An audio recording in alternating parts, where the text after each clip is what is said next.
కాబట్టి ఈ శక్తులన్నీ ఎక్కడి నుంచి వస్తున్నాయి అంటే గర్భస్థ శిశువుగా ఉన్నప్పుడు తల్లి ఇచ్చిన శక్తి. ఇది ఇచ్చిన శక్తి వాస్తవము కాకపోతే, తర్వాత జీవనంలో ఆ లక్షణాలు కనిపించకపోతే ఇద్దరికీ పడదు. కాబట్టి నేను ఇప్పుడు భగవంతుడి విషయంలో మనఃపూర్వకంగా కనుక ఆ లక్షణాన్ని చూపించకపోతే, నాలో నిజంగా ఆ తత్వం లేకపోతే, భగవంతుడిని దర్శించడం అనే లక్షణం లేకపోతే, నా చుట్టూ ఉన్న వాళ్ళల్లో నేను దైవాన్ని చూడలేను. రాయిలో రాయొచ్చి నన్ను కొట్టదు.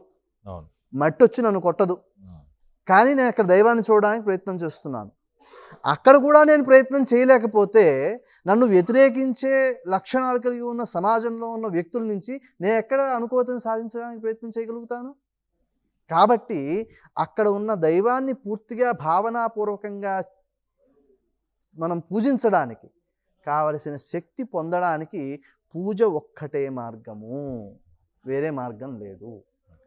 ఆ పూజ ప్రారంభించినప్పటి నుంచి శ్రద్ధగా ప్రతి నామాన్ని, ప్రతి మంత్రాన్ని, అక్కడ చేసే ప్రతి ఉపచారాన్ని నేను నీకే స్వయంగా చేస్తున్నాను అనే లక్షణాన్ని నిలుపుకుని ఉండడానికి ఆ పూజా విధానం ఉపయోగపడుతుంది.